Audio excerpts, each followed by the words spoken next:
നമസ്കാരം. വാർത്താമഴയിലേക്ക് എല്ലാ പ്രേക്ഷകർക്കും സ്വാഗതം. ഞാൻ പ്രജിൻ സി കണ്ണൻ. വിശദമായ റിപ്പോർട്ടുകളിലേക്ക്. തമിഴ്നാടിനെ നടുക്കിയ കരൂർ അപകടത്തിൽ മരണം 40ആയി. പ്രാഥമിക ചികിത്സയ്ക്ക് ശേഷം ആശുപത്രി വിട്ട കരൂർ സ്വദേശി കവിനാണ് ഇന്ന് മരിച്ചത്. 111 പേരാണ് പരിക്കേറ്റ് ചികിത്സയിൽ കഴിയുന്നത്. അപകടത്തിൽ തമിഴ്നാട് സർക്കാർ ജുഡീഷ്യൽ അന്വേഷണം തുടങ്ങി. സംഭവത്തിൽ സമഗ്ര അന്വേഷണം വേണമെന്ന് BJP ആവശ്യപ്പെട്ടു.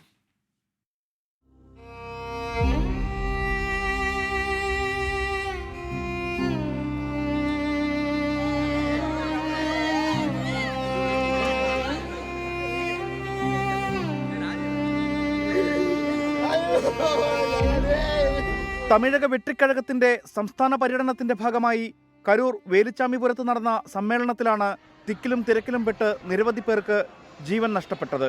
പ്രതീക്ഷിച്ചതിനും അധികം ആളുകൾ പങ്കെടുത്ത പരിപാടിയാണ് വൻ ദുരന്തമായത്.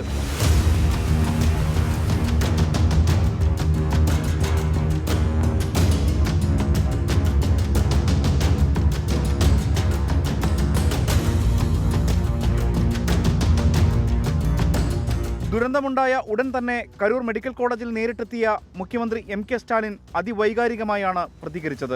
കൊടൂരமான காட்சிகள் எல்லாம் தொலைக்காட்சியில பார்த்தபோது எனக்கு மனசு கேட்கல, வீட்டில் இருக்கவே என்னால முடியல. പോലീസ് മതിയായ സുരക്ഷയൊരുക്കിയില്ലെന്ന് പ്രതിപക്ഷ നേതാവ് എടപ്പാടി പളനിസ്വാമി കുറ്റപ്പെടുത്തി. அரசாங்கமும் காவல்துறையும் பொதுக்கூட்டத்தில் நடைபெறுவதற்கு பாதுகாப்பு வழங்க வேண்டும். அதேபோல அரசியல் கட்சி தலைவர்களும் அங்கே குழுமிட கூட்டத்திற்கு ஏற்றவாறு தாங்கள் நடந்து கொள்ள வேண்டும். ദുരന്തത്തിന് പിന്നാലെ വിദേശ സന്ദർശനം വെട്ടിച്ചുരുക്കി തിരിച്ചെത്തിയ ഉപമുഖ്യമന്ത്രി ഉദയനിധി സ്റ്റാലിനും കരൂർ മെഡിക്കൽ കോളേജിലെത്തി. ഇനിമേൽ ഇത് മാതിരി വിപത്തുകൾ നടക്കக்கூடாது, அதற்கு இந்த அரசு മുഴു നടപടികൾ എടുക്കും. സംഭവത്തിൽ തമിഴ്നാട് സർക്കാർ പ്രഖ്യാപിച്ച ജുഡീഷ്യൽ അന്വേഷണം ആരംഭിച്ചു. റിട്ടയർഡ് ജഡ്ജ് അരുണ ജഗദീശൻ കരൂരിലെത്തി വിവരങ്ങൾ ശേഖരിച്ചു. മരിച്ചവരുടെ കുടുംബങ്ങൾക്ക് 10 ലക്ഷം രൂപയും പരിക്കേറ്റവർക്ക് 1 ലക്ഷം രൂപയും സർക്കാർ നഷ്ടപരിഹാരം പ്രഖ്യാപിച്ചു. 24 കരൂർ. കരൂർ ദുരന്തത്തിൽ TVK ആരോപണങ്ങൾ തള്ളി തമിഴ്നാട് പോലീസ്. വിജയ്ക്ക് നേരെ കല്ലേറുണ്ടായിട്ടില്ലെന്ന് ADGP ഡേവിഡ്സൺ പറഞ്ഞു. ആളുകൾ അധികമാണെന്ന് TVK നേതാക്കളെ അറിയിച്ചിരുന്നുവെന്നും ADGP വ്യക്തമാക്കി. വിജയ്ക്ക് നേരെ കല്ലേറുണ്ടായെന്നും ഗൂഢാലോചന അന്വേഷിക്കണമെന്നുമായിരുന്നു TVK മദ്രാസ് ഹൈക്കോടതിയിൽ നൽകിയ ഹർജിയിൽ ആരോപിച്ചിരുന്നത്. എന്നാൽ ഈ ആരോപണം പൂർണ്ണമായി തള്ളുകയാണ് പോലീസ്. ആളുകൾ അധികമാണെന്ന് നേതാക്കളെ അറിയിച്ചിരുന്നു. 15 മീറ്റർ മാറി പ്രസംഗിക്കണമെന്ന് ആവശ്യപ്പെട്ടു. പക്ഷേ അവർ കേട്ടില്ലെന്നും ADGP. ஒரு அட்லீஸ்ட் 50 மீட்டர்ஸ் பிஃபோர் திஸ் அந்த ஸ்பீக்கிங் பாயிண்ட்ல வச்சு பேசி சொல்லியிருக்கிறாரு. சரி, இங்க நிறுத்திக்கலாம், வேண்டாம், கூட்டம் ரொம்ப ஜாஸ்தியா இருக்குது, இங்க வச்சே பேசலாம்னு சொல்லிட்டு അതുക്കും அந்த ஆர்கனைசர்ஸ் മറുത്തിരിക്കാங்க. കുഴഞ്ഞു വീണവരെ ആശുപത്രിയിലെത്തിക്കാൻ കഴിയാത്ത വിധമുള്ള ജനക്കൂട്ടമായിരുന്നു. പോലീസ് കൃത്യമായ നിർദ്ദേശം നൽകിയതിന്റെ അടിസ്ഥാനത്തിലാണ് ആംബുലൻസുകൾ വന്നതെന്നും ADGP പറഞ്ഞു. 20 പേർക്ക് ഒരു പോലീസ് എന്ന നിലയിലാണ് സുരക്ഷ ഒരുക്കിയതെന്നും പോലീസ് വ്യക്തമാക്കുന്നു. 24 കരൂർ. കരൂർ അപകടത്തിനു പിന്നാലെ മുഖം രക്ഷിക്കൽ നടപടിയുമായി തമിഴക വെട്രിക്കഴകം. അടുത്തയാഴ്ചയിലെ വിജയുടെ സംസ്ഥാന പര്യടനം റദ്ദാക്കി. മരിച്ചവരുടെ കുടുംബങ്ങൾക്ക് 20 ലക്ഷം രൂപ നഷ്ടപരിഹാരം നൽകുമെന്നും വിജയ് അറിയിച്ചു. വിജയ് വീട്ടിലിരുന്ന് ഓൺലൈനായി യോഗം ചേർന്നാണ് തീരുമാനങ്ങളെടുത്തത്.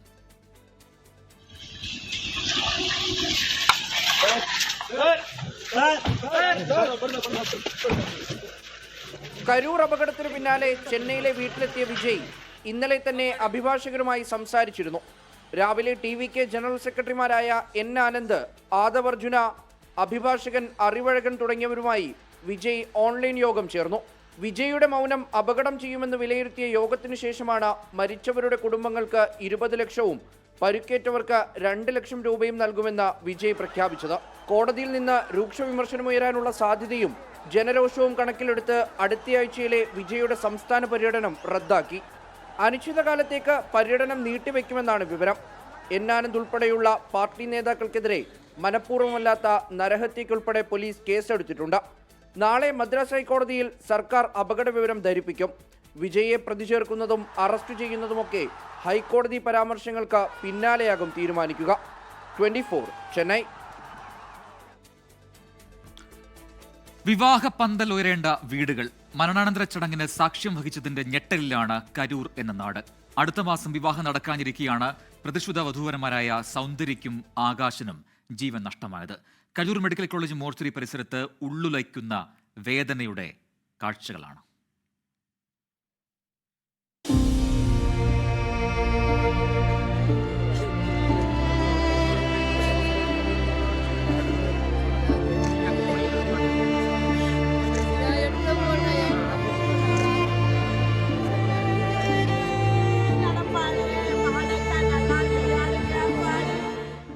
മോർച്ചറിക്ക് മുന്നിലെ റോഡിൽ പലരും കരഞ്ഞു തളർന്നു കിടന്നു. സ്വബോധം വീണ്ടെടുക്കുമ്പോൾ വീണ്ടും വീണ്ടും പൊട്ടിക്കരയും, തളർന്ന് വീണ്ടും വീഴും.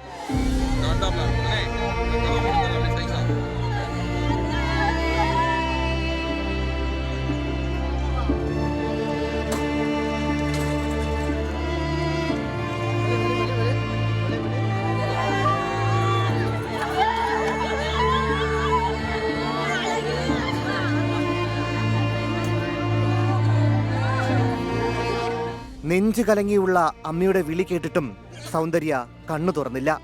അടുത്ത മാസം മിന്നുചാർത്തേണ്ട ആകാശിനൊപ്പം അവൾ പ്രിയപ്പെട്ടവരെ വിട്ട് യാത്രയായി. ഇരുവരുടെയും വിവാഹം അടുത്ത മാസം നടത്താനായിരുന്നു തീരുമാനം. അതിനിടയിലാണ് അടുത്ത സുഹൃത്തിനൊപ്പം ഇന്നലെ വിജയിയെ കാണാൻ പോയത്. கெஞ்சனோ போவாதீங்கன்னு கேட்க செத்த நேரத்துல 6:30 மணிக்கெல்லாம் என்கிட்ட பேசினாங்கப்பா. கும்பலாருக்கு வந்துருங்க, என்ன வந்துடுறோம் நாங்க. திருப்பி ஒரு 1/2 மணி நேரம் கழிச்சு பார்த்தா ஒண்ணுமே இல்லம்மா, போனமா கிடக்குது. என் பிள்ளையும் என் மாப்பிளையும் போயிட்டாருப்பா. அடுத்த മാസം കല്യാണംപ്പാ. സൗന്ദര്യയുടെയും ആകാശിന്റെയും ചേതനയേറ്റ ശരീരങ്ങൾ പുറത്തിറക്കിയപ്പോൾ നാടാകെ തേങ്ങി. കരൂർ മെഡിക്കൽ കോളേജിലെ പോസ്റ്റ്മോർട്ടം മുറിയിൽ നിന്ന് ഓരോ മൃതദേഹവും പുറത്തിറക്കുമ്പോൾ ആ കരച്ചിൽ ആർത്തിരമ്പിക്കൊണ്ടേയിരുന്നു. സൂരജ് സജി, 24. വൻ ദുരന്തത്തിന്റെ ഞെട്ടലിലാണ് കരൂർ വേലുച്ചാമിപുരത്തെ ജനങ്ങൾ. മതിയായ സുരക്ഷ ഒരുക്കുന്നതിൽ പോലീസിനും സംഘാടകർക്കും ഒരുപോലെ പിഴവുണ്ടെന്നാണ് പ്രദേശവാസികൾ പറയുന്നത്. മരച്ചില്ലയിൽ നിന്നും കെട്ടിടത്തിൽ നിന്നും ആളുകൾ താഴേക്ക് വീണതോടെ വലിയ ഉന്തും തള്ളും ഉണ്ടായെന്ന് അപകടത്തിൽ നിന്ന് രക്ഷപ്പെട്ട ഭാസ്കരൻ 24 പറഞ്ഞു. ஒரு கட்சி தலைவருக்கு அப்பாற்பட்டு ஒரு நடிகர் அப்படின்றதுனால விஜயை பார்த்தரணும். சின்ன பசங்க முதல் பெரியவங்க வரைக்கும் எப்படியாவது நேரில் விஜய் பார்த்தரணும் அப்படின்ற ஒரு ஆவலில் எல்லாருமே உள்ளே வந்துட்டாங்க. அந்த குழந்தைங்க இந்த மாதிரி இடத்துல வந்துட்டு ஒரு நடிகருக்காகவும் ஒரு கட்சி தலைவருக்காக வந்து இந்த மாதிரி உயிர் இழக்கிறதுன்றது ரொம்ப பாவம். அவர் 12 மணிக்கு வரேன்னு சொல்லிட்டு 7 மணிக்கு வர்றாரு. 7 மணிக்கு வந்த பிரச்சனை தான் அது. வந்து மக்கள்கிட்ட வந்து இந்தா வந்துருவார் പുള്ളി അവിടെ നിന്ന് ഇവിടെ വരണം വരെ പുറത്ത് വന്ന് കൈ കാണിച്ചിരുന്നെങ്കിൽ ആൾക്കാർ കണ്ട് മുന്നോട്ട് പോകുമായിരുന്നു. പുള്ളി ഇവിടെ വന്നിട്ടാണ് പുറത്ത് വരുന്നത്, വേണ മുകളിൽ വരണത്. അതുവരെ പുറത്ത് വന്നില്ല വിജയ്. അതാ പ്രശ്നം. அரசியல் பண்ண வேண்டாம். இது மாதிரி நம்ம தமிழ்நாட்டில் எங்கேயுமே நடக்காம. ഉച്ചയ്ക്ക് 12 മണിക്ക് നടക്കേണ്ട റാലിക്ക് വിജയ് എത്തിയത് 7 മണിയോടെ. കിലോമീറ്ററുകൾ ദൂരം വാഹനത്തിൽ തന്നെ ഇരുന്ന വിജയ് ഒരു സ്ഥലത്തു മാത്രം ജനങ്ങളുടെ മുൻപിലെത്തിയത് ആൾക്കൂട്ടം ഇരച്ചെത്താൻ കാരണമായി. രാവിലെ മുതൽ വെള്ളമോ ഭക്ഷണമോ കിട്ടാതെ വലഞ്ഞ ജനം പ്രകോപിതരായി. ആവശ്യത്തിന് പോലീസുകാർ ഉണ്ടായിരുന്നില്ല. അപകടത്തിന് ഒട്ടേറെ കാരണങ്ങളാണ് ആളുകൾ ചൂണ്ടിക്കാണിക്കുന്നത്. ദുരന്തത്തിൽ നിന്ന് ഭാഗ്യം കൊണ്ട് രക്ഷപ്പെട്ട ഭാസ്കരന് ഞെട്ടൽ ഇതുവരെ മാറിയിട്ടില്ല. ഭയങ്കര തിരക്കായിരുന്നു. ശ്വാസം വിടാൻ പോലും അങ്ങനെ ബുദ്ധിമുട്ടായിരുന്നു. അങ്ങനെ നേരാകുമ്പോൾ തിരക്ക് കൂടി ആൾക്കാരെങ്കിലും താഴോട്ട് വീണു. രക്ഷപ്പെട്ടത് ദൈവാധീനം കൊണ്ട് ഞാൻ രക്ഷപ്പെട്ടു. എല്ലാവരും ഒരേ സ്വരത്തിൽ പറയുന്നത് ഒരു കാര്യം മാത്രം: വേലുച്ചാമിപുരത്ത് ഇത്ര വലിയ പരിപാടി നടത്താൻ സൗകര്യമില്ല. കരൂരിൽ നിന്ന് രാജീവ് സുദേവിനൊപ്പം ശ്രീജിത് ശ്രീകുമാരൻ, 24. എറണാകുളം അങ്കമാലി വേങ്ങൂരിൽ അപകടത്തിൽപ്പെട്ട വാഹനത്തിൽ നിന്ന് തോക്കും മദ്യക്കുപ്പികളും പിടികൂടി. നിയന്ത്രണം വിട്ട വാഹനം പരസ്യ ബോർഡുകൾ സ്ഥാപിച്ച പോസ്റ്റിൽ ഇടിക്കുകയായിരുന്നു. മലപ്പുറം സ്വദേശികളായ 2 പേരെ പോലീസ് കസ്റ്റഡിയിലെടുത്തു. ദൃശ്യങ്ങൾ 24 ലഭിച്ചു. എക്സ്ക്ലൂസീവായി 24 ആ ദൃശ്യങ്ങൾ പ്രേക്ഷകരിലേക്ക് എത്തിക്കുന്നു.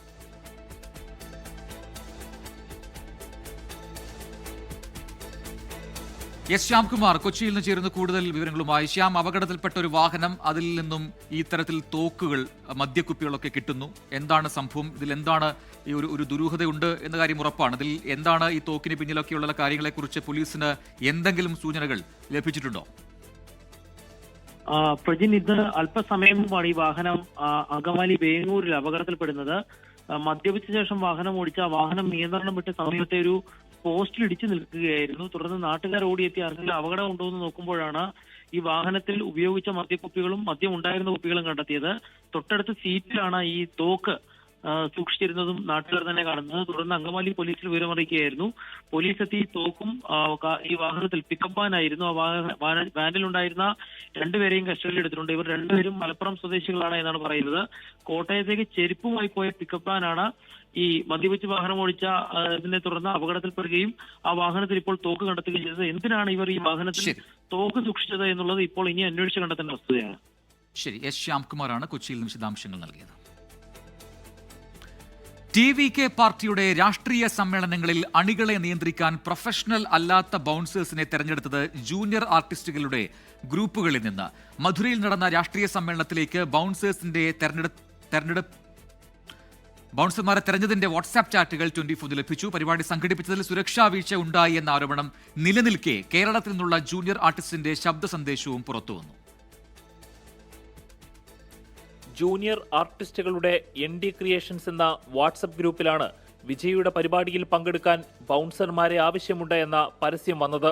പ്രൊഫഷണലുകൾ അല്ലാത്ത ബൗൺസർമാരെയാണ് രാഷ്ട്രീയ സമ്മേളനങ്ങളിൽ അണികളെ നിയന്ത്രിക്കാൻ TVK പാർട്ടി നിയോഗിച്ചതെന്ന് മലയാളിയായ ജൂനിയർ ആർട്ടിസ്റ്റ്. പ്രൊഫഷണൽസായിട്ടുള്ള ഒരു ഏജൻസി ഇതിൽ ഏൽപ്പിച്ചിട്ടുണ്ടാകാം.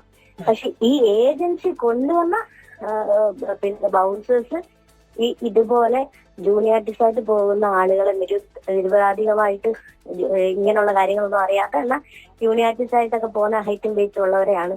കാരണം കണ്ടു കഴിഞ്ഞാൽ ലുക്ക് കണ്ട് ഒരു ബൗൺസർ ആണെന്ന് തോന്നിക്കണം എന്നുള്ളതാണ് അവർ പറയുന്ന മാനദണ്ഡം. മധുരയിൽ നടന്ന രാഷ്ട്രീയ സമ്മേളനത്തിൽ ബൗൺസർമാർ വിജയെ കാണാനെത്തിയവരെ മർദ്ദിച്ചത് വിവാദമായിരുന്നു. 19 നടന്ന ഈ സമ്മേളനത്തിൽ പങ്കെടുക്കാനാണ് കേരളത്തിൽ നിന്നടക്കം ജൂനിയർ ആർട്ടിസ്റ്റുകളെ സമീപിച്ചത്. ബൗൺസർമാരായി പോയി തിരിച്ചെത്തിയവർക്ക് പണം ലഭിച്ചുവെന്ന് തെളിയിക്കുന്ന ചാറ്റുകളും പുറത്തുവന്നു. കരൂരിൽ നടന്ന സമ്മേളനത്തിൽ ഇത്തരത്തിൽ വിളിച്ചുകൂട്ടിയ പ്രൊഫഷണലുകൾ അല്ലാത്ത ബൗൺസർമാർ ഉണ്ടായിരുന്നോ എന്നും സംശയമുണ്ട്. എറണാകുളത്തു നിന്ന് തമിഴ്നാട്ടിലേക്ക് ജൂനിയർ ആർട്ടിസ്റ്റുകളെ കൊണ്ടുപോകാൻ ബസ്സുകളെയും ആളുകളെയും ഒരുക്കി. വാട്സപ്പ് ഗ്രൂപ്പിൽ വന്ന സന്ദേശങ്ങൾ 24 ലഭിച്ചു. കരൂരിൽ തിക്കിലും തിരക്കിലും പെട്ട് ജനങ്ങൾ ദാരുണമായി മരിച്ച വാർത്ത കണ്ടതോടെയാണ് വിവരം പുറത്തു പറയാൻ തയ്യാറായതെന്ന് ജൂനിയർ ആർട്ടിസ്റ്റ്. തമിഴ്നാട്ടിൽ നടന്ന TVK പാർട്ടിയുടെ രാഷ്ട്രീയ സമ്മേളനങ്ങളിൽ അണികളെയും പ്രവർത്തകരെയും നിയന്ത്രിക്കുവാൻ ബൗൺസർമാരെ തിരഞ്ഞത് കേരളത്തിൽ നിന്നടക്കമുള്ള ജൂനിയർ ആർട്ടിസ്റ്റുകൾക്കിടയിൽ എന്ന ഗൗരവമേറെയുള്ള വാർത്ത പുറത്തുവരുമ്പോൾ ഉത്തരവാദിത്വം ചെറുതല്ല വിജയിക്കും TVK പാർട്ടിക്കും. വിനോദ് മെയിലിലേക്കൊപ്പം അമൽ സുരേന്ദ്രൻ, 24 കൊച്ചി. ശബരിമലയിൽ നിന്ന് കാണാതായ ദ്വാരപാലക ശില്പത്തിന്റെ പീഠം കണ്ടെത്തി. സ്പോൺസർ ഉണ്ണികൃഷ്ണൻ പോറ്റിയുടെ ബന്ധുവീട്ടിൽ നിന്നാണ് പീഠം കണ്ടെത്തിയത്. പീഠങ്ങൾ കാണാതായെന്ന ആരോപണം ഉന്നയിച്ചതും ഉണ്ണികൃഷ്ണൻ പോറ്റിയായിരുന്നു. ശബരിമലയിൽ സമർപ്പിച്ച സ്വർണ്ണപീഠം കാണാനില്ലെന്ന ആരോപണവുമായി ആദ്യം രംഗത്തെത്തിയത് സ്പോൺസർ ഉണ്ണികൃഷ്ണൻ പോറ്റി തന്നെയായിരുന്നു.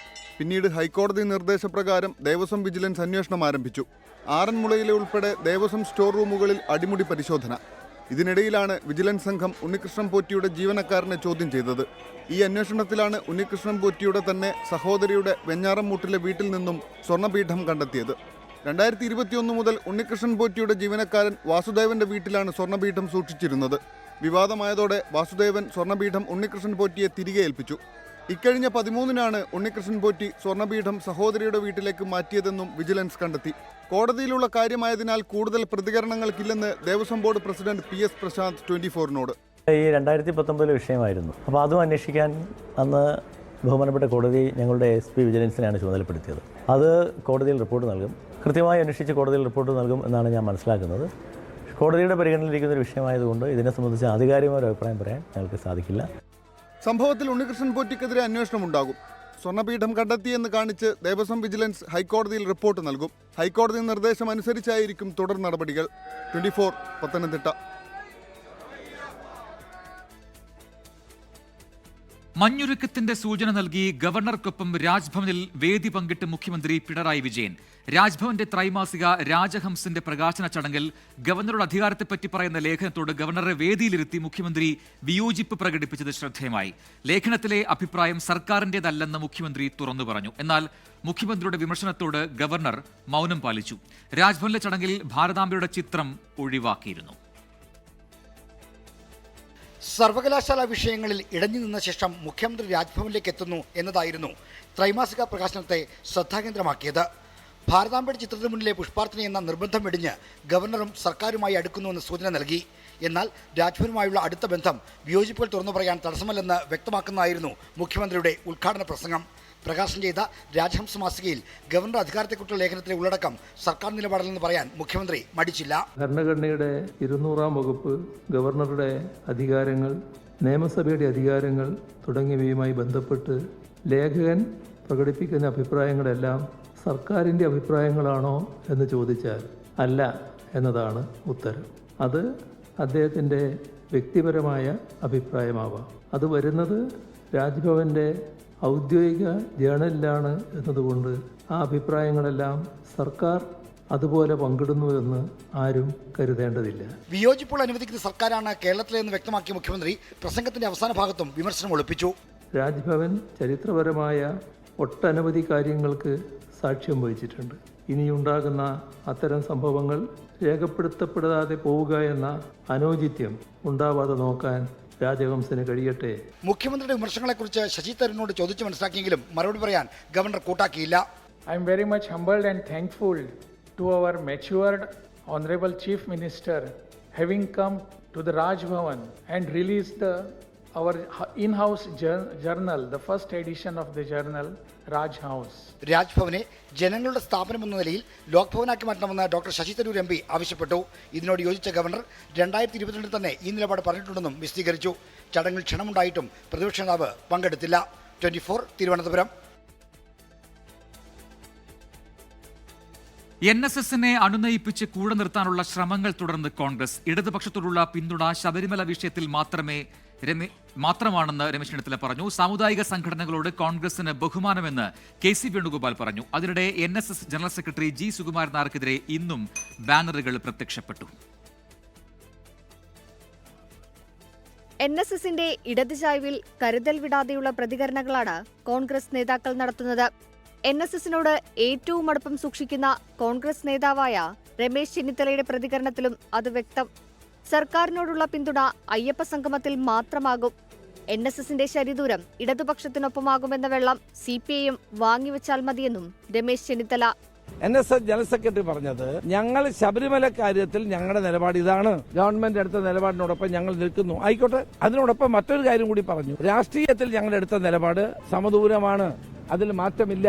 സമദൂരത്തിൽ മാറ്റമില്ലാത്തിടത്തോളം കാലം രാഷ്ട്രീയ നിലപാടിൽ എന്ത് മാറ്റമാവുള്ളേ? NSSനെതിരായ വിമർശനങ്ങളിൽ കോൺഗ്രസ് പങ്കാളികളല്ലെന്ന് AICC general secretary KC Venugopal. സാമുദായിക സംഘടനകൾക്ക് സ്വതന്ത്ര നിലപാട് സ്വീകരിക്കാമെന്ന് KC വേണുഗോപാൽ. സമുദായ സംഘടനകൾക്ക് അവരുടേതായ തീരുമാനമെടുക്കാൻ സ്വാതന്ത്ര്യമുണ്ട്. ആ സ്വാതന്ത്ര്യമായി തീരുമാനമെടുക്കുമ്പോൾ അതിനെ കോൺഗ്രസ് പരസ്യമായി വിമർശിക്കാൻ പോകേണ്ട കാര്യമില്ല. NSS ജനറൽ സെക്രട്ടറി സുകുമാരൻ നായർക്കെതിരെ ഇന്നും ബാനറുകൾ ഉയർന്നു. പത്തനംതിട്ടയിലും ഷൊർണൂർ നഗരത്തിലും സേവ് നായർ ഫോറത്തിന്റെ പേരിലാണ് ബാനർ ഉയർന്നത്. കൊടുമണ്ണിൽ കരയോഗം കെട്ടിടങ്ങൾക്ക് മുന്നിലും ബാനറുകൾ പ്രത്യക്ഷപ്പെട്ടു. 24 തിരുവനന്തപുരം. മുൻമന്ത്രി VS സുനിൽകുമാറിനെതിരെ CPIയിൽ പടയൊരുക്കം. സാമ്പത്തിക സംവരണത്തെ എതിർക്കാനുള്ള പാർട്ടി കോൺഗ്രസ് തീരുമാനം വ്യക്തിഗത നേട്ടമായി ഉയർത്തിക്കാട്ടുന്നു എന്നാരോപിച്ചാണ് വിമർശനം. പാർട്ടി കോൺഗ്രസ് തീരുമാനം ആയുധമാക്കി അന്തരിച്ച സംസ്ഥാന സെക്രട്ടറി കാനം രാജേന്ദ്രനെ മുന്നാക്ക സംവരണ അനുകൂലിയായി ചിത്രീകരിക്കാൻ നടക്കുന്ന ശ്രമങ്ങളും നേതൃത്വത്തിലെ ഒരു വിഭാഗം സുനിലിനെതിരെ തിരിയാൻ കാരണമായിട്ടുണ്ട്. VS സുനിൽകുമാർ അവതരിപ്പിച്ച ഭേദഗതിയെ തുടർന്നാണ് ചണ്ഡീഗഡിൽ സമാപിച്ച CPIയുടെ പാർട്ടി കോൺഗ്രസിൽ സാമ്പത്തിക സംവരണത്തെ എതിർക്കുന്ന തീരുമാനം വന്നത്. ഇതേ തുടർന്ന് VS സുനിൽകുമാറിനെ പ്രകീർത്തിച്ചുകൊണ്ട് മാധ്യമങ്ങളിൽ വാർത്ത വന്നിരുന്നു. ഇതാണ് പാർട്ടിയിലെ ഒരു വിഭാഗം നേതാക്കളെ പ്രകോപിപ്പിച്ചിരിക്കുന്നത്. പാർട്ടി തീരുമാനം വ്യക്തിഗത നേട്ടത്തിനായി സുനിൽകുമാർ ഉപയോഗിക്കുന്നുവെന്ന് ആരോപിച്ചാണ് ദേശീയ ഘടകത്തിൽ പ്രവർത്തിക്കുന്ന നേതാക്കൾ വരെയുള്ളവർ സുനിലിനെതിരെ തിരിഞ്ഞിരിക്കുന്നത്. പാർട്ടിയെടുത്ത പൊതു തീരുമാനത്തെ വ്യക്തി കേന്ദ്രീകൃതമായി മാറ്റുന്നുവെന്നാണ് വിമർശനം. ഈ നീക്കങ്ങളിൽ സഖാക്കൾ ജാഗ്രത പാലിക്കണമെന്ന സന്ദേശവും പാർട്ടി ഗ്രൂപ്പുകളിൽ പ്രചരിക്കുന്നുണ്ട്. നേരത്തെ മുന്നാക്ക സംവരണത്തെ അനുകൂലിച്ചു കൊണ്ടെടുത്ത നിലപാട് തിരുത്തിക്കൊണ്ടാണ് സാമ്പത്തിക സംവരണത്തെ എതിർക്കാൻ CPI പാർട്ടി കോൺഗ്രസ് തീരുമാനിച്ചത്. ഇതിന്റെ ചുവട് പിടിച്ച് കാനം രാജേന്ദ്രനെ മുന്നാക്ക സംവരണ അനുകൂലിയായി ചിത്രീകരിക്കുന്ന പ്രചാരണം നടക്കുന്നുണ്ട്. ഇതും സുനിൽകുമാറിനെതിരായ വിമർശനത്തിന് ആക്കം കൂട്ടിയിട്ടുണ്ട്. കാനത്തെ സാമ്പത്തിക സംവരണാനുകൂലിയായി പറയുന്നത് വസ്തുതാവിരുദ്ധമാണെന്ന് വിമർശകർ ചൂണ്ടിക്കാട്ടുന്നു. കാനം എഴുതിയ സംവരണവും CPI നിലപാടുമെന്ന പുസ്തകമാണ് ഇതിന്റെ തെളിവെന്നും അവർ പറയുന്നു. പാർട്ടി കോൺഗ്രസ് അനുകൂലിച്ച പാർട്ടി പരിപാടിയിലാണ് മുന്നാക്ക സംവരണത്തെ അനുകൂലിച്ച് തീരുമാനം വന്നത്. ഇതിന്റെ ചുവട് പിടിച്ചാണ് സംസ്ഥാനത്തെ ഇടതു സർക്കാർ മുന്നാക്കക്കാരിലെ 10% സംവരണം നൽകാൻ തീരുമാനിച്ചതെന്നും കാനം പക്ഷക്കാർ പറയുന്നു. സംവരണ വിഷയത്തിൽ സുനിൽകുമാറിനെ ക്രൂശിക്കാൻ ശ്രമിക്കുന്നത് അദ്ദേഹത്തെ സംസ്ഥാന എക്സിക്യൂട്ടീവിൽ ഉൾപ്പെടുത്താതിരിക്കാനുള്ള നീക്കമാണെന്നും ആക്ഷേപമുണ്ട്. 24 തിരുവനന്തപുരം.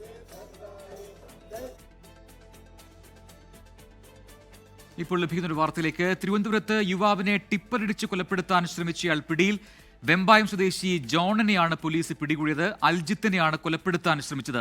ജോണിന്റെ മകൾ അൽജിത്തിനൊപ്പം ഇറങ്ങിപ്പോയതിന്റെ പകയാണ് ഈ ആക്രമണത്തിന് കാരണം എന്നുകൂടി മനസ്സിലാവുന്നു. ഉമേഷ് ബാലകൃഷ്ണൻ തിരുവനന്തപുരത്തും ചേർന്ന് കൂടുതൽ വിവരങ്ങളുമായി. ഉമേഷ്, ഒരു പകപോക്കലാണ് ഈ ആക്രമണത്തിന് പിന്നിൽ എന്നിപ്പോൾ വ്യക്തമാവുന്നുണ്ട്. അതിന്റെ കൂടുതൽ വിശദാംശങ്ങൾ എന്താണ്? വളരെ ക്രൂരമായ ഒരു പകപോക്കലാണ് കഴിഞ്ഞ ദിവസം നടന്നത്. കഴിഞ്ഞ ദിവസമാണ്, അതായത് 2 ദിവസം മുൻപ് ഇതുമായി ബന്ധപ്പെട്ട സംഭവം നടക്കുന്നു. അൽജിത്ത് ജോണിന്റെ മകളുമായി പ്രണയത്തിലായിരുന്നു. അവർ ഒന്നിച്ച് ജീവിക്കാൻ തീരുമാനിക്കുകയും അവർ ഒന്നിച്ച് ജീവിതം തുടങ്ങുകയും ചെയ്തു. അതിന്റെ വിരോധം തീർക്കാൻ വേണ്ടി കഴിഞ്ഞ ദിവസം പിരപ്പൻകൂട് എന്ന സ്ഥലത്ത് വെച്ച് അൽജിത്ത് കാർ ഒതുക്കി കുറച്ച് സാധനങ്ങൾ വാങ്ങിയ ശേഷം തിരികെ കാറിലേക്ക് കയറാൻ വേണ്ടി കാറിന്റെ ഡോറ് തുറന്നപ്പോൾ പിറകിൽ നിന്ന് ടിപ്പറിൽ പാഞ്ഞെത്തിയ ജോൺ അൽജിത്തിനെ ഇടിച്ചു തെറിപ്പിക്കാനുണ്ടായത്. തുടർന്ന് അവിടെ നിന്ന് കടന്നു കളഞ്ഞു. അതിനുശേഷം ആണ് പോലീസ് വിശദമായ കേസ് അന്വേഷിച്ചത്. അപ്പോഴാണ് ഈ പക പുറത്തറിയുന്നത്. അതിനുശേഷം പോലീസ് ജോണിനെ അറസ്റ്റ് ചെയ്തു. ജോൺ ഇപ്പോൾ റിമാൻഡിലുമായിട്ടുണ്ട്. അതേസമയം അൽജിത്തിന്റെ ആരോഗ്യാവസ്ഥ അത് ഗുരുതരമായ സാഹചര്യത്തിൽ തുടരുകയാണ്. അൽജിത്തിന്റെ കാലുകളുടെ ശേഷി നഷ്ടപ്പെട്ടു. നട്ടലിന് ഗുരുതരമായ പരുക്കുണ്ട്. ഒന്നിലധികം ഒടിവുകൾ നട്ടലിന് സംഭവിച്ചിട്ടുണ്ട്. ഇപ്പോഴും തിരുവനന്തപുരം മെഡിക്കൽ കോളേജിലെ തീവ്രപരിചരണ വിഭാഗത്തിൽ അൽജിത്ത് കഴിയുകയാണ്. പ്രജൻ. ശരി, ഉമേഷ് ബാലകൃഷ്ണനാണ് വിശദാംശങ്ങൾ നൽകിയത്. ഇന്ത്യയിലെ പലസ്തീൻ അംബാസിഡർ അബ്ദുള്ള അബു ഷെയ്ബ് മുഖ്യമന്ത്രി പിണറായി വിജയനെ കാണും. നാളെ ഉച്ചയ്ക്ക് 12-ന് നിയമസഭയിലെ മുഖ്യമന്ത്രിയുടെ ചേംബറിലായിരിക്കും ഈ കൂടിക്കാഴ്ച. ആർ ശ്രീത്ത് തിരുവനന്തപുരത്തും ചേർന്ന് കൂടുതൽ വിവരങ്ങളുമായി. ശ്രീത്ത്, നേരത്തെ മുസ്ലിം ലീഗ് പങ്കെടുപ്പിച്ച ഒരു പരിപാടിയിൽ, പലസ്തീൻ അനുകൂല പരിപാടിയിൽ പങ്കെടുത്തിരുന്നു അംബാസിഡർ. ഇപ്പോൾ മുഖ്യമന്ത്രിയെ കൂടി കാണുന്നു. എന്താണ് ഇത്തരത്തിൽ ഈ കൂടിക്കാഴ്ചയുടെ ഉദ്ദേശം? അത്തരം വിശദാംശങ്ങൾ ലഭിച്ചിട്ടുണ്ടോ? പ്രജിൻ, കേരള മീഡിയ അക്കാദമി സംഘടിപ്പിക്കുന്ന പലസ്തീൻ ഐക്യദാർഢ്യ സമ്മേളനത്തിൽ പങ്കെടുക്കാനാണ് ഇന്ത്യയിലെ പലസ്തീൻ അംബാസിഡർ അബ്ദുള്ള അബു ഷീഷ് തിരുവനന്തപുരത്ത് എത്തുന്നത്. അദ്ദേഹം ഈ തിരുവനന്തപുരത്ത് എത്തുന്നതിന്റെ ഒപ്പമാണ് മുഖ്യമന്ത്രി കാഴ്ച നടന്നത്. സർക്കാരിന്റെ സ്ഥാപനമാണ് മീഡിയ അക്കാദമി. അപ്പോൾ മീഡിയ അക്കാദമിയുടെ പരിപാടിക്ക് എത്തുമ്പോഴാണ് മുഖ്യമന്ത്രിയെ കാണുന്നത്. നാളെ ഉച്ചയ്ക്ക് 12 മണിക്ക് നിയമസഭയിലെ മുഖ്യമന്ത്രിയുടെ ചേംബറിലെത്തിയായിരിക്കും ഇന്ത്യയിലെ പലസ്തീൻ അംബാസിഡറായ അബ്ദുള്ള അബു ഷീഷ് മുഖ്യമന്ത്രിയുമായി കൂടിക്കാഴ്ച നടന്നത്. എന്തായാലും പലസ്തീനിന് ഏറ്റവും കൂടുതൽ പിന്തുണ ലഭിക്കുന്ന സ്ഥലങ്ങളിലൊന്നാണ് കേരളം. കേരളത്തിൽ നേരത്തെ സൂചിപ്പിച്ച പോലെ കോഴിക്കോട് ലീഗിന്റെ ഐക്യദാർഢ്യ സമ്മേളനം ഉണ്ടായിരുന്നു. ഇപ്പോൾ മീഡിയ അക്കാദമി തന്നെ സംഘടിപ്പിക്കുന്ന പലസ്തീൻ ഐക്യദാർഢ്യ സമ്മേളനമാണ് നടക്കാൻ പോകുന്നത്. ഇത് ഈ പരിപാടിയിലും മുഖ്യമന്ത്രി പങ്കെടുക്കുന്നുണ്ട്. ഇക്കാര്യത്തിൽ ഇതിലൊരു നന്ദി സൂചകമായിട്ടാണ് അദ്ദേഹം മുഖ്യമന്ത്രിയെ കാണുന്നതെന്നാണ് നമുക്ക് ലഭിക്കുന്ന വിവരം. ശരി, ആർ ശ്രീത്താണ് വിശദാംശങ്ങൾ നൽകിയത് തിരുവനന്തപുരത്ത് നിന്ന്. യൂത്ത് കോൺഗ്രസ് സംസ്ഥാന അധ്യക്ഷ സ്ഥാനത്തെ ചൊല്ലി തർക്കം അവസാനിക്കുന്നില്ല. ബിനു ചുള്ളിയലിനെ അംഗീകരിക്കാൻ കഴിയില്ലെന്ന നിലപാട് കടുപ്പിച്ചിരിക്കുകയാണ് ഐ ഗ്രൂപ്പ്. അബിൻ വർക്കിക്കായി സമൂഹ മാധ്യമങ്ങളിൽ ക്യാമ്പയിൻ ശക്തമാക്കി. സംസ്ഥാന അധ്യക്ഷ സ്ഥാനത്തേക്ക് ബിനു ചുള്ളിയിൽ, OJ ജനീഷ് എന്നിവരിലേക്ക് ചർച്ച ചുരുങ്ങിയതോടെയാണ് ഐ ഗ്രൂപ്പ് നിലപാട് കടുപ്പിച്ചത്. അബിൻ വർക്കിയുടെ വിഷയത്തിൽ വിട്ടുവീഴ്ച വേണ്ടെന്നാണ് പുതിയ തീരുമാനം. KM അഭിജിത്തിനെ പരിഗണിക്കുകയാണെങ്കിൽ നേരത്തെ വിട്ടുവീഴ്ച ചെയ്യാമെന്ന് അറിയിച്ചിരുന്നു. എന്നാൽ ആർക്കു വേണ്ടിയും വിട്ടുവീഴ്ച വേണ്ടെന്ന നിലപാടാണ് ഇപ്പോൾ. ഏകപക്ഷീയമായി പേര് പ്രഖ്യാപിച്ചാൽ യൂത്ത് കോൺഗ്രസിന്റെ സ്ഥാനങ്ങളിൽ നിന്ന് രാജിവെക്കാനും ആലോചനയുണ്ട്. അബിൻ വർക്കിയെ അവഗണിക്കുന്നതിൽ വിചിത്ര നീതി എന്നാണ് വിലയിരുത്തൽ. ഏറ്റവും അധികം വോട്ട് നേടിയ രണ്ടാമനെന്ന മാനദണ്ഡം അട്ടിമറിക്കാൻ കഴിയില്ല. ബിനു ചുള്ളിയലിന് പ്രായപരിധി കഴിഞ്ഞെന്നും ഐ ഗ്രൂപ്പ് ആരോപിക്കുന്നു. അബിൻ വർക്കിക്കായി സമൂഹമാധ്യമങ്ങളിലും ഐ ഗ്രൂപ്പ് നേതാക്കൾ ക്യാമ്പയിൻ ശക്തമാക്കി. നിലവിൽ പരിഗണിക്കുന്നവരുടെ യോഗ്യതകൾ തരംതിരിക്കുന്ന പട്ടികയും പ്രചരിപ്പിക്കുന്നുണ്ട്. പ്രായം, വിദ്യാഭ്യാസ യോഗ്യത, 2 വർഷത്തിനിടയിൽ പാർട്ടിക്ക് വേണ്ടിയുള്ള കേസുകളുടെ എണ്ണം, സംഘടനാ തെരഞ്ഞെടുപ്പിൽ ലഭിച്ച വോട്ടുകളുടെ എണ്ണം എന്നിവ ഉൾപ്പെടുത്തിയ പട്ടികയാണ് പ്രചരിപ്പിക്കുന്നത്. അധ്യക്ഷ പ്രഖ്യാപനം ഇനിയും വൈകുമെന്നാണ് സൂചന. രാഹുൽ ഗാന്ധി വിദേശ പര്യടനം പൂർത്തിയാക്കി മടങ്ങിയെത്തിയതിനു ശേഷമാകും അധ്യക്ഷ പ്രഖ്യാപനം. 24 തിരുവനന്തപുരം. കോഴിക്കോട് കോട്ടൂർ മൂലാട് UDYFന്റെ പ്രക്ഷോഭയാത്ര തടഞ്ഞ് DYFI. നേതാക്കൾ സംസാരിക്കവേ DYFI പ്രവർത്തകർ വേദിയിലേക്ക് കയറി വന്ന് മൈക്ക് പിടിച്ചുവാങ്ങി. സംഭവത്തിൽ പേരാമ്പ്ര പോലീസ് കേസെടുത്തു.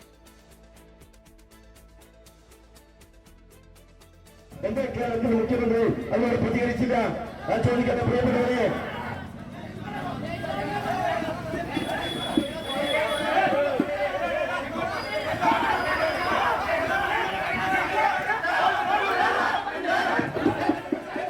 വോട്ട് കൊള്ള ആരോപണത്തിൽ മുഖ്യമന്ത്രിയുടെ മൗനത്തെപ്പറ്റി യൂത്ത് കോൺഗ്രസ് നേതാവ് നാസ് മാംബോയിൽ സംസാരിച്ചപ്പോഴാണ് ഡിവൈഎഫ്ഐ നേതാക്കൾ വേദിയിലേക്ക് ഇരച്ചെത്തിയത്. മൈക്ക് പിടിച്ചു വാങ്ങിയ ഡിവൈഎഫ്ഐ പ്രവർത്തകർ പരിപാടി തടസ്സപ്പെടുത്തിയെന്നാണ് കോൺഗ്രസ് പരാതി. വോട്ട് ചോദ്യവുമായി ബന്ധപ്പെട്ട് RSSനെതിരെയും അത് കേന്ദ്രം ഭരിക്കുന്ന BJP ഗവൺമെന്റിനെതിരെയും സംസാരിക്കുന്നതിനിടയിലേക്ക് ഡിവൈഎഫ്ഐക്കാർ ഇരച്ചു കയറിയതിന്റെ സാഹചര്യം എന്താണെന്ന് മനസ്സിലാക്കാൻ കഴിയുന്നില്ല. RSSനെ പറയുമ്പോൾ ഡിവൈഎഫ്ഐക്ക് പൊള്ളുന്നത് എന്താണ് എന്നാണ് പുതിയ രാഷ്ട്രീയ കേരളത്തിന്റെ ഒരു ഉത്തരം കൂടിയാണ് അവിടെ കണ്ടിട്ടുള്ളത്. കോട്ടൂർ പഞ്ചായത്ത് ഭരണസമിതിക്കെതിരെ സംഘടിപ്പിച്ച പ്രക്ഷോഭയാത്രയ്ക്കിടെയാണ് സംഭവം. കോൺഗ്രസ് നേതാക്കളുടെ പരാതിയിൽ പേരാമ്പ്ര പോലീസ് കേസെടുത്തു. 24 കോഴിക്കോട്. ഏഷ്യ കപ്പ് അപ്ഡേറ്റുകൾ വരുമ്പോൾ നമുക്ക് അല്പമൊന്ന് ആശങ്കപ്പെടുന്ന ചില കണക്കുകളാണ് ഇപ്പോൾ സൂചിപ്പിക്കുന്നത്. 2 വിക്കറ്റ് ഇന്ത്യക്ക് നഷ്ടമായിരിക്കുന്നു മറുപടി ബാറ്റിംഗിൽ. 11 റൺസ് എടുക്കുന്നതിനിടെയാണ് 2 വിക്കറ്റുകൾ പോയത് എന്ന് നമ്മളെ ആശങ്കപ്പെടുന്നുണ്ടെങ്കിൽ ഇപ്പോൾ ക്രീസിൽ ശുഭ്മാൻ ഗില്ലും തിലക് വർമ്മയും ഉണ്ട്. അവരൊരു മികച്ച പാർട്ട്ണർഷിപ്പ് ബിൽഡപ്പ് ചെയ്യുമെന്ന് നമുക്ക് പ്രതീക്ഷിക്കാം. അതിനായുള്ള ഒരു ശ്രമം അവർ തുടങ്ങിയിട്ടുണ്ട്. എന്തായാലും ഇപ്പോൾ ഏറ്റവും ഒടുവിൽ വരുന്ന വിവരങ്ങൾ അനുസരിച്ച് 2.5 ഓവറിൽ 2 വിക്കറ്റിന് 11 റൺസ് എന്ന നിലയിലാണ് ഇപ്പോൾ ഇന്ത്യ ബാറ്റ് ചെയ്യുന്നത്. മറ്റൊരു റിപ്പോർട്ടിലേക്കാണ്. കോഴിക്കോട് ചേവരമ്പലത്ത് ഡോക്ടറുടെ വീട് കുത്തിത്തുറന്ന് 45 പവൻ സ്വർണവും പണവും മോഷ്ടിച്ചു. ഡോക്ടർ ഗായത്രിയുടെ വീട്ടിലാണ് മോഷണം നടന്നത്. വിരലടയാള വിദഗ്ധരും ഡോഗ് സ്ക്വാഡും വീട്ടിൽ പരിശോധന നടത്തി. തിരുവനന്തപുരം സ്വദേശിയായ ഡോക്ടർ നാട്ടിൽ പോയ സമയത്താണ് മോഷണം. ഇന്ന് ഉച്ചയോടെ തിരിച്ചെത്തിയപ്പോഴാണ് വീടിന്റെ പൂട്ട് തകർത്ത നിലയിൽ കണ്ടത്. അലമാരയിലും മേശയിലും സൂക്ഷിച്ച 45 പവൻ സ്വർണവും പണവും നഷ്ടപ്പെട്ടു. ഞങ്ങൾ ട്രിവാൻഡ്രത്ത് നിന്ന് ഇന്ന് ഉച്ചയ്ക്ക് 12 മണിക്കാണ് വരുന്നത്. ആ സമയത്താണ് ഇത് പൊട്ടിച്ച് കിടക്കുന്നതായിട്ട് കണ്ടത്. അത്ര തന്നെ. എന്നിട്ട് ഞങ്ങൾ പോലീസിനെ വിളിച്ചു. പോലീസ് ഞങ്ങളും കൂടെ ഒരുമിച്ച് അകത്ത് കയറുന്നപ്പോഴാണ് സ്വർണം മോഷണം പോയത്. മോഷ്ടാവിന്റെ ദൃശ്യങ്ങൾ CCTVയിൽ പതിഞ്ഞു. ചേവായൂർ പോലീസും ഫോറൻസിക് വിദഗ്ധരും സ്ഥലത്ത് പരിശോധന നടത്തി. പ്രദേശത്ത് കഴിഞ്ഞ ദിവസവും മോഷണ ശ്രമം നടന്നിരുന്നു. 24 കോഴിക്കോട്. പാലക്കാട് സ്കൂട്ടറിൽ പോവുകയായിരുന്ന യുവതിയെ ഇടിച്ചു വീഴ്ത്തി ലൈംഗികമായി പീഡിപ്പിക്കാൻ ശ്രമിച്ച യുവാവ് അറസ്റ്റിൽ. പൂവഞ്ചിറ സ്വദേശി വിഷ്ണുവാണ് പിടിയിലായത്. യുവതിയുടെ പരാതിയിൽ വടക്കഞ്ചേരി പോലീസ് കേസെടുത്തു. വിഷ്ണു എറണാകുളത്ത് പോക്സോ കേസിൽ പ്രതിയാണെന്ന് പോലീസ് അറിയിച്ചു. ശനിയാഴ്ച അർദ്ധരാത്രിയോടെ വടക്കാഞ്ചേരിക്ക് സമീപമാണ് സംഭവം. സ്വകാര്യ സ്ഥാപനത്തിലെ ജീവനക്കാരിയാണ് യുവതി. രാത്രി ഷിഫ്റ്റ് കഴിഞ്ഞ് വീട്ടിലേക്ക് പോകവേ ബൈക്കിൽ പിന്തുടർന്നെത്തിയ പൂവഞ്ചിറ സ്വദേശി വിഷ്ണു യുവതിയുടെ സ്കൂട്ടറിൽ ഇടിച്ചു വീഴ്ത്തുകയായിരുന്നു. പരിക്കേറ്റ് നിലത്ത് വീണ യുവതിയെ ഇയാൾ ലൈംഗികമായി ഉപദ്രവിക്കാൻ ശ്രമിച്ചു. ഇതിനിടെ യുവതി ബഹളം വെച്ചതോടെ വിഷ്ണു ഓടി രക്ഷപ്പെടുകയായിരുന്നു. വിവരമറിഞ്ഞെത്തിയ വടക്കാഞ്ചേരി പോലീസ് CCTV കേന്ദ്രീകരിച്ച് നടത്തിയ അന്വേഷണത്തിൽ ഇയാളെ മണിക്കൂറുകൾക്കകം പിടികൂടുകയായിരുന്നു. വിഷ്ണു എറണാകുളത്ത് പോക്സോ കേസിൽ പ്രതിയാണെന്ന് പോലീസ് അറിയിച്ചു. 24 പാലക്കാട്. മട്ടാഞ്ചേരിയിൽ 59കാരിയെ കബളിപ്പിച്ച് 3 കോടിയോളം രൂപ തട്ടിയ കേസിൽ പിടിയിലായ സന്തോഷ് തട്ടിപ്പ് സംഘത്തിലെ മുഖ്യ കണ്ണിയാണ്. തട്ടിപ്പിന് പിന്നിൽ വലിയ ശൃംഖല പ്രവർത്തിച്ചുവെന്നാണ് പോലീസിന്റെ കണ്ടെത്തൽ. സൊസൈറ്റിയെ മറയാക്കിയായിരുന്നു വെർച്വൽ അറസ്റ്റ് തട്ടിപ്പ്. നിലവിൽ സന്തോഷ് ഉൾപ്പെടെ 5 പേർക്കെതിരെയാണ് പോലീസ് കേസെടുത്തിരിക്കുന്നത്. 24 പ്രൈം ടൈം ബ്രേക്കിംഗ്. മട്ടാഞ്ചേരിയിൽ വീട്ടമ്മയെ കബളിപ്പിച്ച 2,88 ലക്ഷം രൂപ തട്ടിയെടുത്ത കേസിലാണ് അന്വേഷണ സംഘത്തിന്റെ അതിവേഗ നടപടി. ഈ മാസം 6-നാണ് മട്ടാഞ്ചേരി സ്വദേശിയായ 59കാരിയിൽ നിന്നും പണം തട്ടിയെടുത്തത്. വെർച്വൽ അറസ്റ്റിന്റെ പേരിൽ 2,88 ലക്ഷം രൂപയാണ് വീട്ടമ്മയിൽ നിന്നും പലതവണയായി തട്ടിയെടുത്തത്. കള്ളപ്പണ ഇടപാട് കേസിൽ ഉൾപ്പെട്ടിട്ടുണ്ടെന്നും അറസ്റ്റിലാണെന്നും പറഞ്ഞ് ഭീഷണിപ്പെടുത്തിയായിരുന്നു തട്ടിപ്പ്. കബളിപ്പിക്കപ്പെട്ടുവെന്ന് മനസ്സിലാക്കിയതോടെയാണ് വീട്ടമ്മ പരാതി നൽകിയത്. പിന്നീട് അക്കൗണ്ടുകൾ കേന്ദ്രീകരിച്ച പോലീസ് നടത്തിയ അന്വേഷണമാണ് മഹാരാഷ്ട്രയിലേക്ക് എത്തുന്നത്. തട്ടിപ്പ് നടത്തിയത് സൊസൈറ്റിയുടെ മറവിലാണ്. വീട്ടമ്മയുടെ കയ്യിൽ നിന്ന് ലഭിച്ച 51 ലക്ഷം രൂപ ആദ്യം സൊസൈറ്റിയിലേക്ക് മാറ്റി. പിന്നീട് ഡൽഹിയിലെത്തി പല അക്കൗണ്ടുകളിലേക്ക് ഈ പണം മാറ്റുകയാണ് ചെയ്തത്.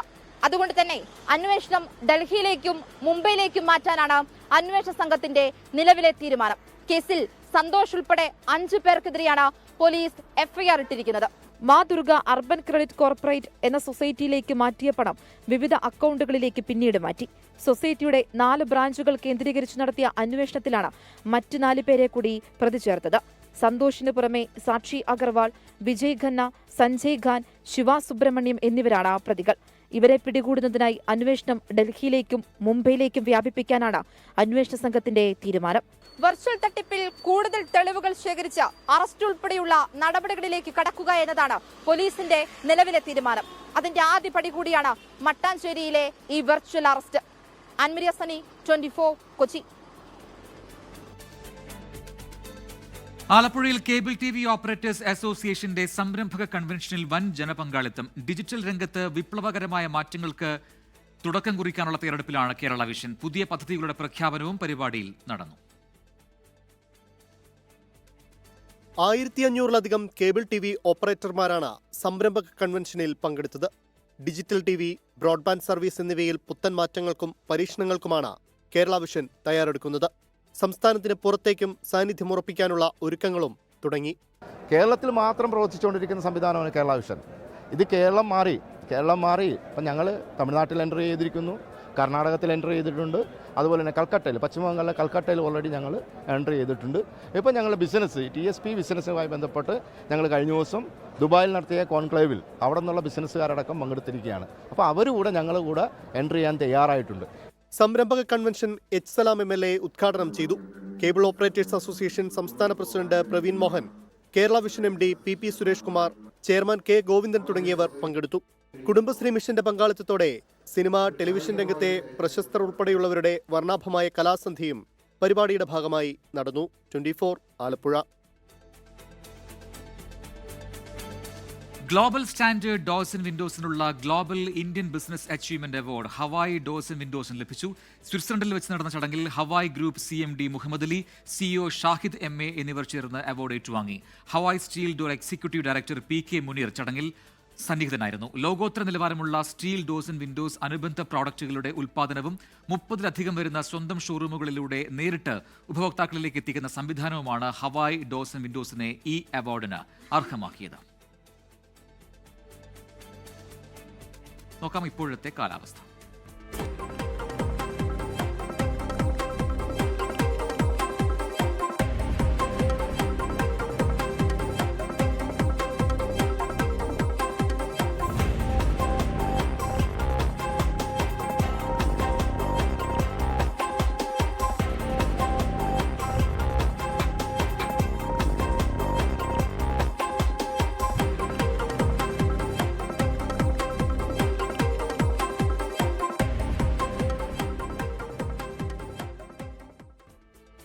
വാർത്താമഴ പൂർത്തിയാവുന്നു. ലോകത്തെവിടെയായാലും ഏത് സമയത്തും 24 വാർത്തകളും ഓഗ്മെന്റഡ് റിയാലിറ്റി പാക്കേജുകളും എക്സ്പ്ലെയിനറുകളും വിശദമായി കാണാൻ ഞങ്ങളുടെ YouTube ചാനൽ നിങ്ങൾക്ക് സബ്സ്ക്രൈബ് ചെയ്യാം.